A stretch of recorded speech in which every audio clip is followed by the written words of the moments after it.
Seja bem-vindo ao meu canal. Eu sou Noemi Santos, aqui do canal Restauração Familiar, e hoje eu venho trazer a palavra de Deus para você que está no Evangelho de Marcos, no capítulo 7, no versículo 31 ao 37. O que nos diz essa palavra de Deus nessa tarde de hoje? Essa palavra, esse Evangelho vai falar da cura do surdo-mudo. Vai falar de um Jesus que veio a esse mundo para curar, para poder abrir os ouvidos de quem não ouvia, para poder soltar a língua de quem não falava, para poder abrir os olhos daqueles que não podiam ver, para curar os corações daquelas pessoas que se sentiam tão amarguradas, tão feridas, para curar o físico, para curar o corpo, para curar a alma. Esse é o Jesus de ontem, esse é o Jesus de hoje e esse é o Jesus de sempre.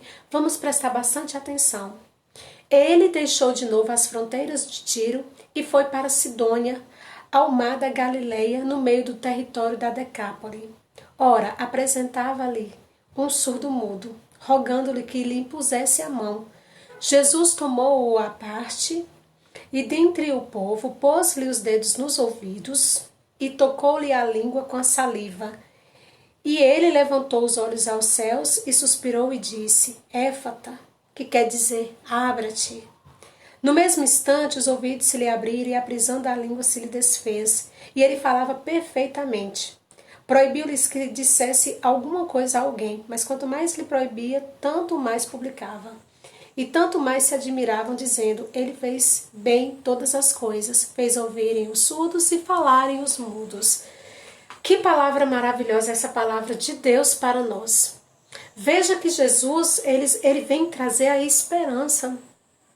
E as pessoas ficavam admiradas do tamanho poder que vinha de Jesus. Gente, Jesus era uma pessoa que convivia com aquele povo, né? Jesus morava por ali, né? Em Nazaré da Galileia.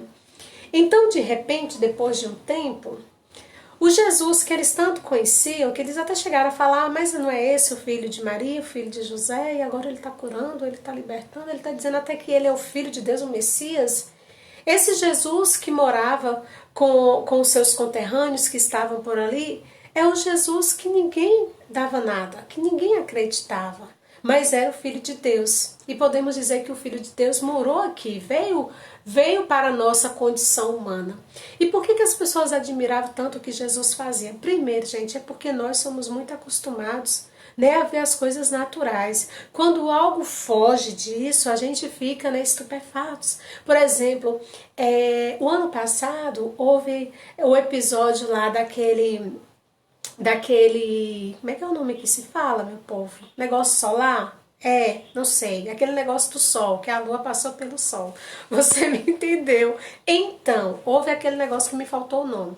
Todo mundo endoidou, inclusive eu nem dormi direito só para poder ver, né, aquele, não sei, o negócio do sol, que o sol passou, a lua passou pelo sol, exato.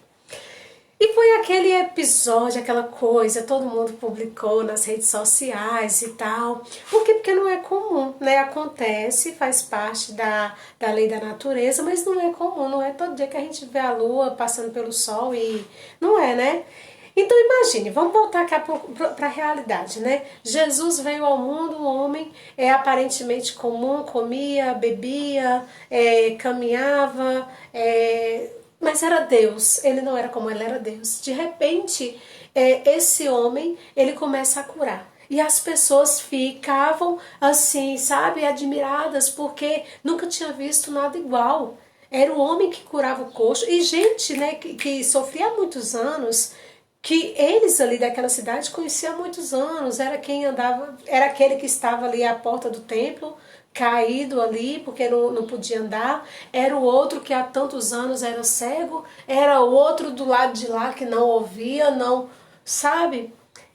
Eles traziam consigo essas deficiências e Jesus vai curar, vai transformar. De repente Jesus tocava e o homem começava a falar, o outro começava a ouvir, o outro de lá começava a andar. Então foi assim um negócio que movimentou todo mundo, movimentou aquelas cidades circunvizinhas. E todo mundo falava: é alguém que tem o poder de curar. Então quando os doentes ouviram dizer que alguém tinha se levantado, que era o Filho de Deus e que era o Messias, e que o Messias estava ali no meio deles, e o Messias curava, libertava, e sanava doenças, sejam elas quais forem, gerou um tumulto, sabe? Gerava um tumulto onde Jesus ia, a multidão ia atrás. Isso eu estou falando de obras admiráveis que Jesus fazia. Agora vamos falar da personalidade de Jesus. A personalidade de Jesus era algo extremamente atraente. Todo mundo queria estar próximo de Jesus, não só porque Jesus curava, libertava, sanava. Não, era porque Jesus, ele conseguia prender a atenção.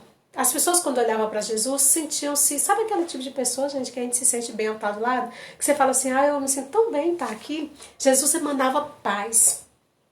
Jesus emanava tranquilidade e esperança. Aquele povo não tinha esperança de mais nada, gente. Era um povo sofrido.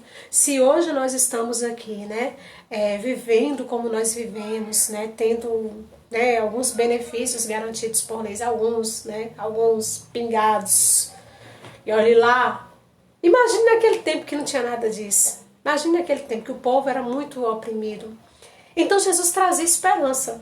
E quando eu estou falando aqui de Jesus trazer esperança, eu estou falando de uma linguagem muito de hoje. Isso aqui é o livro mais atual que existe.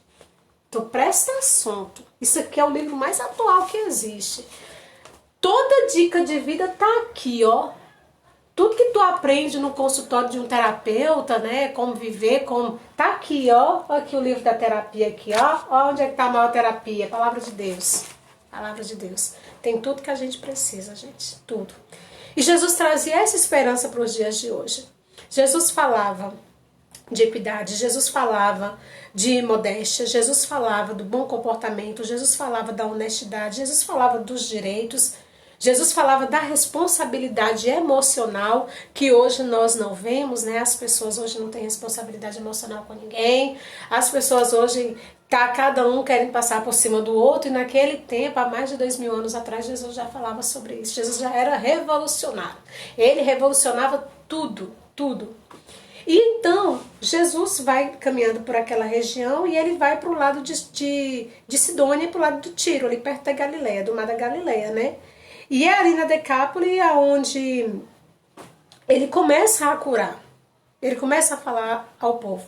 E quando ele cura aquele homem que não ouvia, e Jesus faz um símbolo ali, né, com a própria saliva dele, não tinha necessidade não, mas Jesus fez, né? E toca na língua do homem, para que a língua do homem saltasse. O homem começa a falar, gente, o homem virou um papagaio. O homem falava tudo. O homem, há quantos anos que não falava nada, e ele começa a falar tudo. E Jesus fala, olha, não fala nada pra ninguém, tá? Eu tô aqui, te peço, não conte nada pra... Ixi! Foi mesmo que dizer, conta pra todo mundo que esse homem saiu correndo e gritando e falando e falando e falando. Quanto mais ele encontrava gente, mais ele falava. Se eu estivesse no lugar dele, não seria diferente, não. Porque a gente não consegue segurar. Gente, era muita felicidade. O homem tava feliz, o homem tinha nascido de novo. Jesus, como é que ele ia... Como é que ele ia, amado Jesus, não falar dessa maravilha que o Senhor fez? Ele ia falar, eu só sabia que ele ia falar. E ele começa a falar para o povo, e o povo enlouquece, começa a glorificar, glorificar, glorificar, e diz, ele faz bem todas as coisas. Olha, esse jovem tem Deus, esse jovem é de Deus, que tudo que ele faz é perfeito.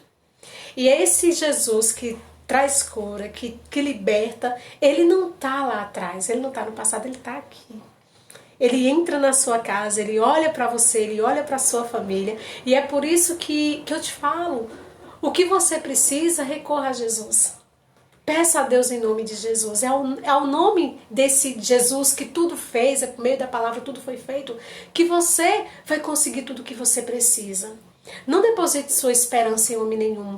Não deposite sua confiança em ninguém. Até agora todo mundo que depositou confiança uns nos outros quebraram a cara. Eu não vi não quebrar a cara, não se decepcionar. Se não se decepcionar, ainda vai, porque nós somos assim. Então não confie em ninguém, caramba. Confie em Deus, apenas em Deus. Apenas em Deus e em nome de Jesus. Tá bom? Que Deus abençoe sua vida, sua família, sua casa. Você que é mãe, você que é pai, você que é família. Restauração familiar para você. Não existe restauração de família se Jesus não é o centro. Deus te abençoe.